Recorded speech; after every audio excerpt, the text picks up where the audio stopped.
Fame doesn't protect anyone from danger. Over the years, some well-known celebrities have vanished without a trace. No goodbyes, no clues, just silence. Their disappearances remain unsolved, leaving behind endless questions and heartbroken fans. In this video, we're diving into 5 real stories of celebrities who are still missing in 2025. These are cases wrapped in mystery, with way more questions than answers. It was July 2002.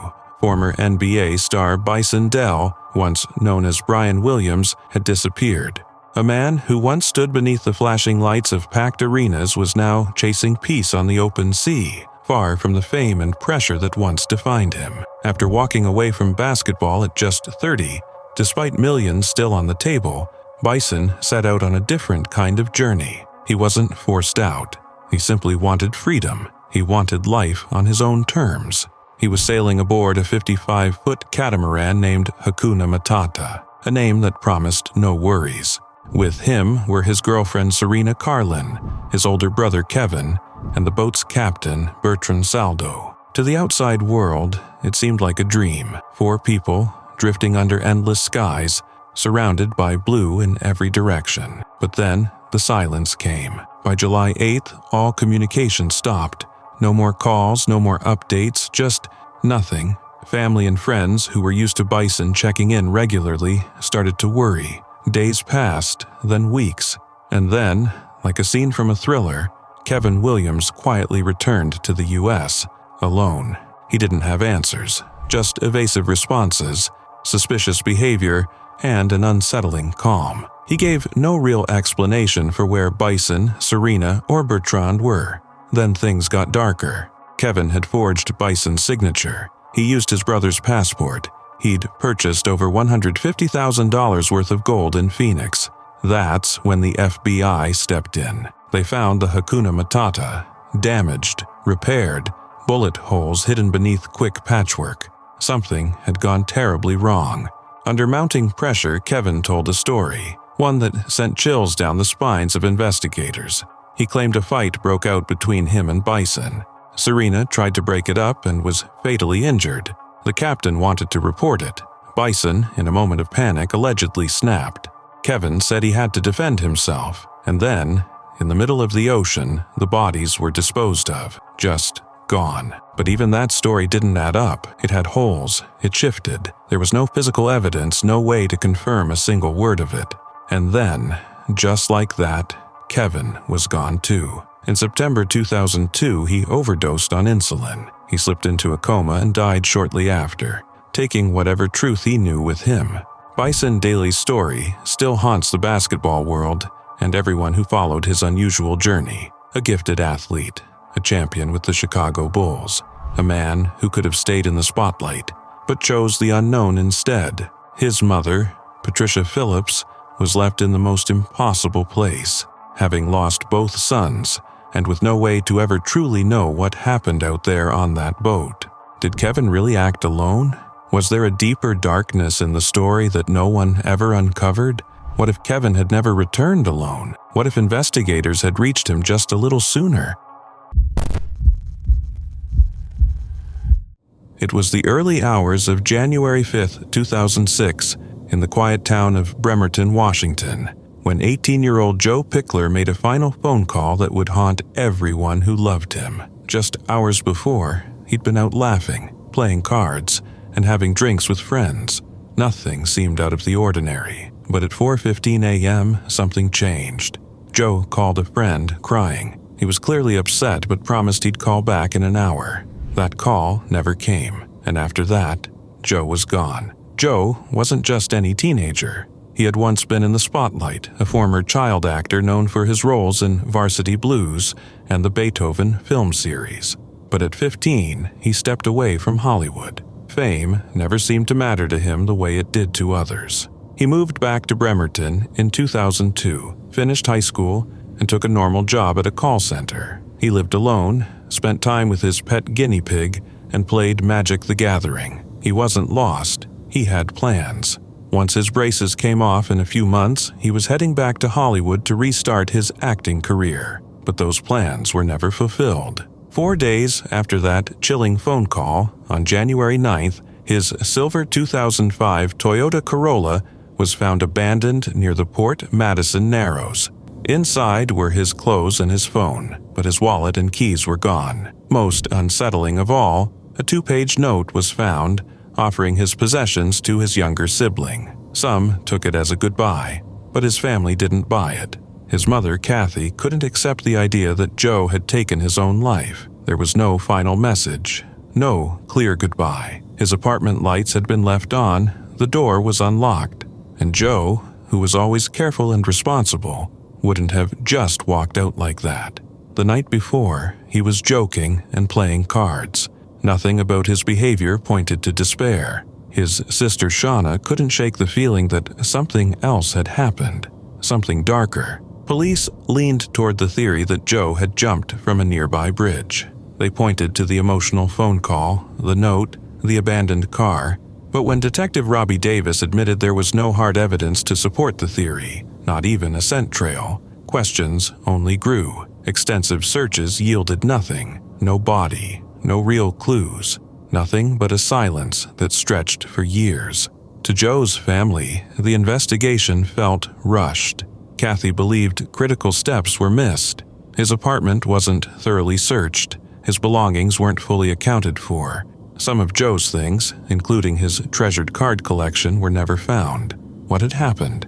Had someone taken something more than just his possessions? As time moved on, the case faded from the public eye, but for Joe's family, the pain didn't fade with it. In 2008, Shauna said what so many families of the missing feel. People say time heals, but time only helps when you have answers.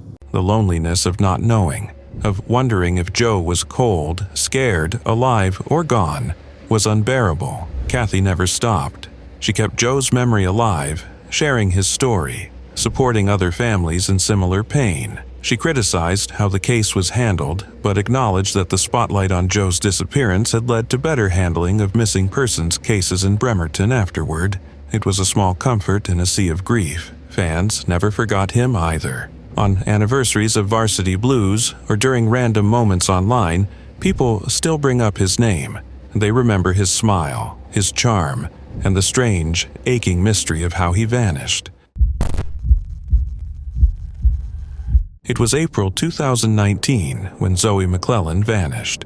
One day, she was a familiar face on screens, known for her roles in NCIS, New Orleans, and JAG, and the next, she and her 8-year-old son Sebastian were simply gone. No warning, no final message, just silence. And what made it even more chilling was the timing. Right in the middle of a bitter, spiraling custody battle with her ex-husband, Jean-Pierre J.P. Gillin. Zoe had been fighting for custody since 2017. Tensions had already reached a boiling point when she took Sebastian to Toronto, despite a court order requiring them to stay in the U.S. It wasn't technically illegal, but it broke trust. Then came more serious allegations.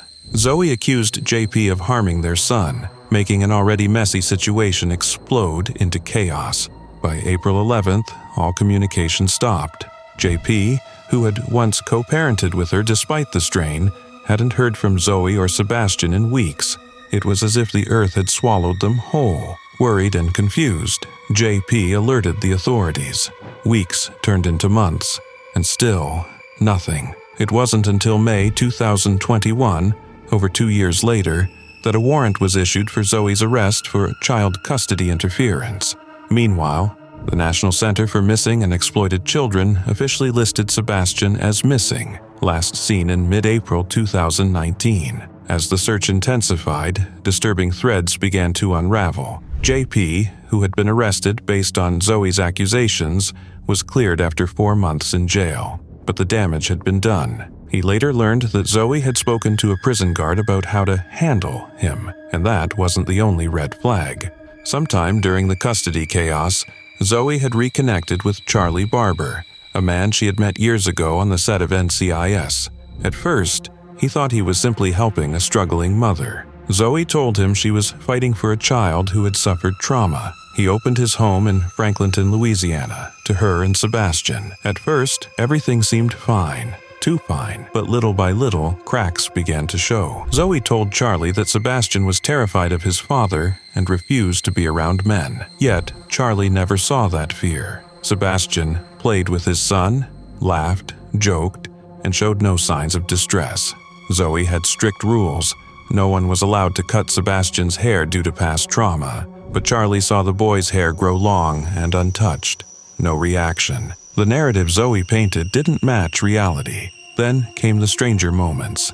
Zoe said she had psychic abilities, claimed money would just appear in her account. She used multiple names and even checked into a hotel under the alias Sarah Chandler, telling Charlie she was in danger. One time, at a hotel pool, Sebastian wanted to go play video games inside.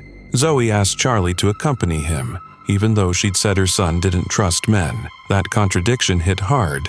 What else wasn't true? By April 2020, Charlie had seen enough. He pulled back, uneasy with the inconsistencies. After some time, he reached out to JP on Facebook, sharing everything. That's when he discovered JP's lawyer had already been compiling similar accounts. Charlie wasn't alone. Other people had noticed the strange behavior, the shifting stories, the red flags. It became clear that Zoe had one goal: to keep Sebastian away from his father at all costs.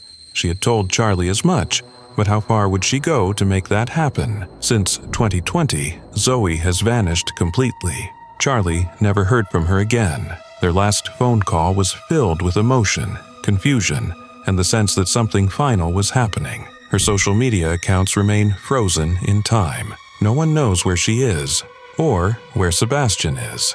Now, nearly 6 years later, the questions hang in the air like smoke. Is Zoe hiding intentionally, convinced she's protecting her son?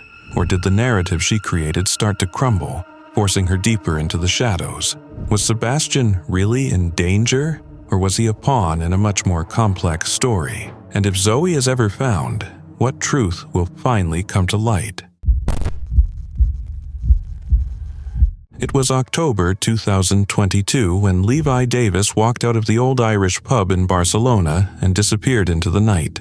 Just 24 years old, a professional rugby player once seen as a rising star. He'd played for teams like Bath and the Worthing Raiders, but a knee injury had sidelined his career. He had plans.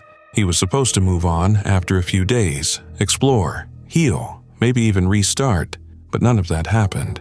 At around 10:05 p.m. on October 29th, CCTV captured Levi stepping out of the pub. He'd only been inside for 35 minutes, sipping a drink and watching a football match. He turned down the street and walked toward the port, and that was it. The last confirmed sighting of him. No one heard from him again. His friend Richard Squire, the last person to see him in Ibiza, sounded the alarm. Something felt wrong. Levi always stayed in touch, but this time there were no calls, no texts. At first, the response from authorities was sluggish, frustratingly slow, as if they didn't understand the urgency, as if another missing tourist was just another case in the shuffle. Then came a break, if you could call it that. Passengers aboard a cruise ship docked near Barcelona's port reported seeing a man struggling in the water. He was yelling for help in English. A life buoy was thrown, but by the time emergency services arrived, the water was empty. No one was found. The man's description matched Levi's. The timing lined up. His phone's last signal had pinged from the same area. Days later, his passport was found abandoned on a bench nearby, but there was no body. Just days before he disappeared, Levi had posted a video online. He looked scared. He said he was being blackmailed, that someone had secretly recorded him in a vulnerable moment, and now they were using that footage to control him. Private investigator Gavin Burrow dug deeper. Levi, it seemed, had become the target of a criminal group, possibly tied to organized crime. He had reportedly been followed, harassed. Investigators later learned that after Levi vanished, 38 contacts had been deleted from his Instagram account, as if someone had tried to wipe away the digital traces of who he was speaking to, or who might know something. Yet, despite all of this, the official theory remained the same. He drowned. No proof, no confirmation. Levi's mother, Julie Davis, refused to accept that answer. She spoke out publicly, desperate for the world to listen. Her son had been struggling, yes, with finances, with discrimination, with pressure most couldn't understand. But that didn't explain the fear in his voice. In early 2023, police quietly announced the case would be considered inactive unless new evidence emerged. Then, something unexpected happened. On December 15th, almost 2 months after Levi vanished, a friend sent him a simple message. "Please come home. I love you and miss you." And then, read. That word hit like a thunderclap. Someone had seen it. Someone had opened the message. Was it Levi? Was he alive, hiding, trying to escape the people who had threatened him? Or was someone else holding his phone, reading through the messages, making sure no one got too close to the truth? The questions keep piling up. Why did Levi leave the pub so suddenly that night? Why the port? Why was his passport left behind? What really happened after he turned that corner and vanished into the darkness?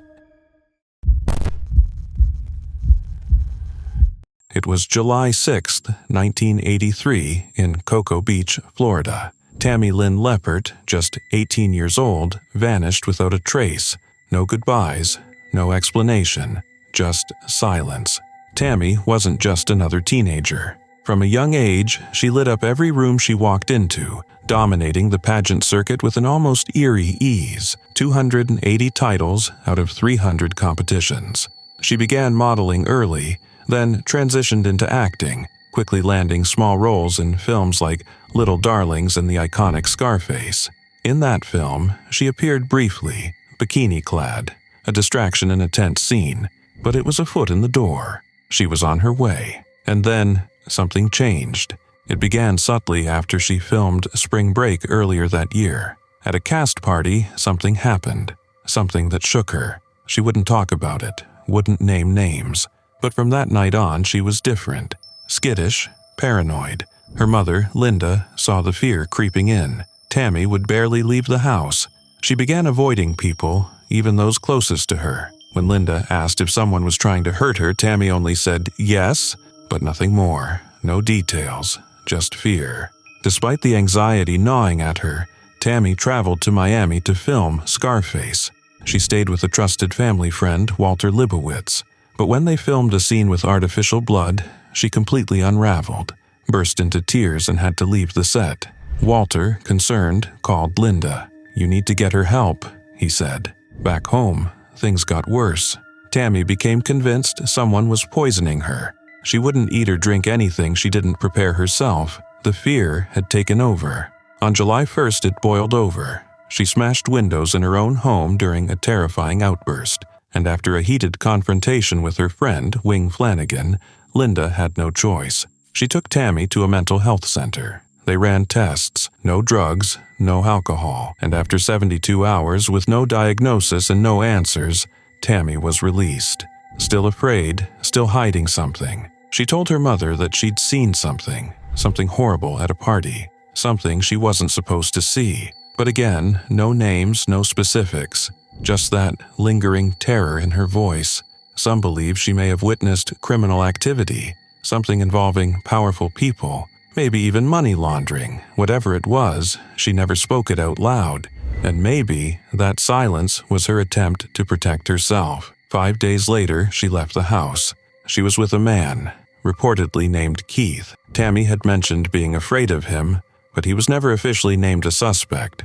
He told police they got into an argument during their drive, and Tammy asked to be dropped off near the now infamous Glassbank building in Cocoa Beach. It was only 5 miles from her home. That was the last confirmed sighting of her. Surveillance showed her standing alone in the parking lot, unsure, looking around. She then walked to a nearby gas station and made a desperate attempt to call her aunt and a close friend. Urgent messages, but she never got through. And after that, she was gone. No more sightings, no calls, no body. She was last seen wearing a denim skirt and a blue shirt with flower appliques.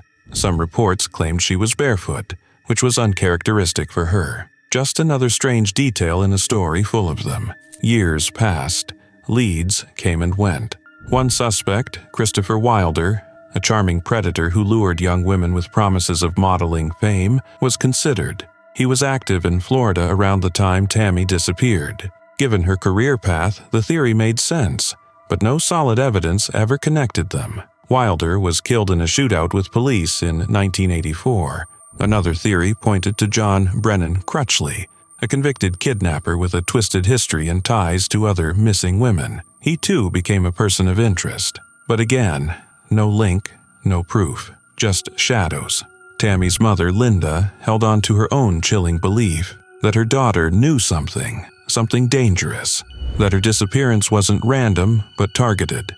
Tammy had spoken cryptically about illegal activity, and her fear had been real, not imagined. But without answers, it remained a terrifying what-if. The case has remained unsolved ever since. Investigators released age-progressed images, hoping someone, somewhere might recognize her. Her DNA is on file, but her dental records and fingerprints, lost, misfiled. A cruel twist in a case already riddled with dead ends. What happened that day in July? Did Tammy meet someone who meant her harm? Did she run from something she couldn't outrun? Or did she simply know too much and pay the price for her silence? No one knows.